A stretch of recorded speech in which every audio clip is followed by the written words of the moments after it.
Hi, in this video I'm going to be talking about what type of pets African soft fur rats make. I have two African soft fur female rats. I have Button, which is the one that's squished up against the tunnel here, and then I have Dot, who's cleaning herself.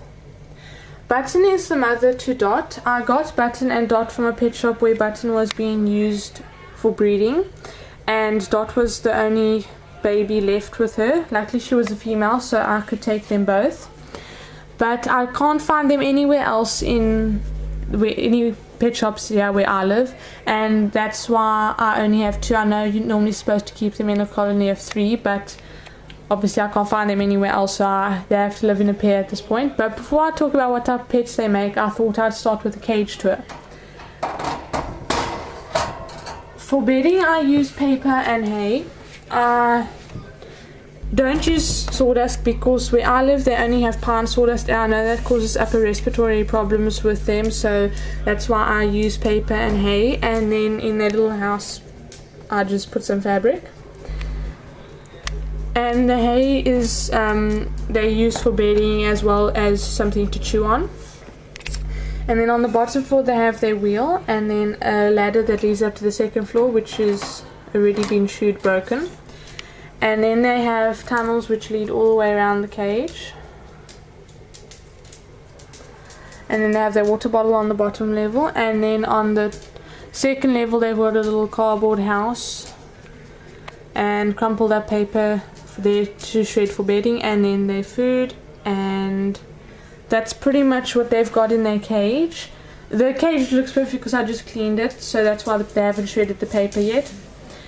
But yeah. Now to talk about what type of pets they make.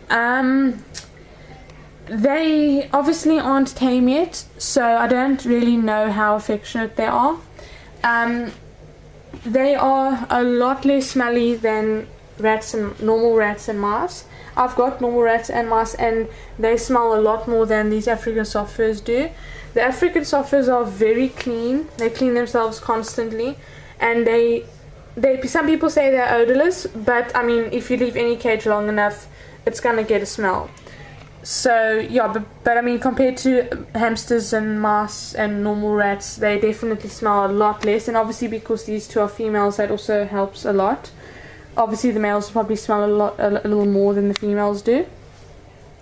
But besides that, I mean, they do smell a lot less. They haven't bitten me.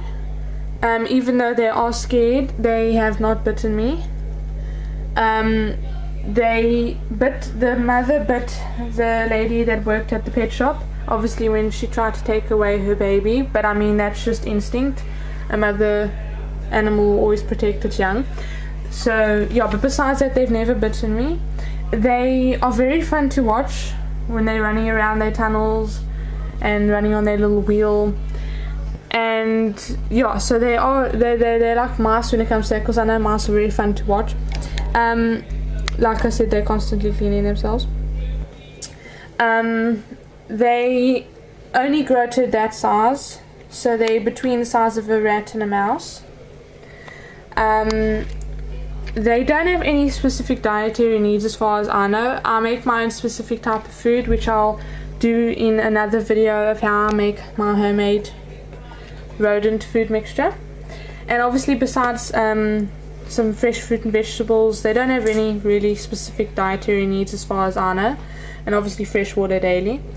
But if I had to say, they're a lot better than hamsters, and they're better than mice, but I don't think they're better than normal rats. Normal rats are a lot more affectionate, and they're just more, I don't know, they're just somehow, I seem to find them to be a bit better than the African soft furs. But the African soft furs are definitely better than normal hamsters and mice. The only thing about the African soft furs is that they chew. They constantly chew. They chewed the ladder broken. They've chewed the back out of this house, had the thing to hold it onto the cage like the wheel does, and they chewed that out of it. They chewed the bars. They're just huge chewers. That's the only thing. They've chewed the little grip parts of the wheels off. They've chewed the little, it's all rough there by the door of their house. They are really big chews. That's the only downside with them, is that they are massive chewers, even worse than hamsters. That's why the hay also doubles as something for them to chew on. But when you have them, I definitely suggest using those chew blocks or something. I don't know what they're called, but those ones that look like little fruit that are like wooden. I definitely get that for them. But besides the chewing, I'd say they make wonderful pets. I obviously haven't tamed these two yet, so I don't know exactly how affectionate they are yet. But from what I've seen, they are very nice pets to have. And anyway, that's pretty much my video, and thank you for watching. Bye.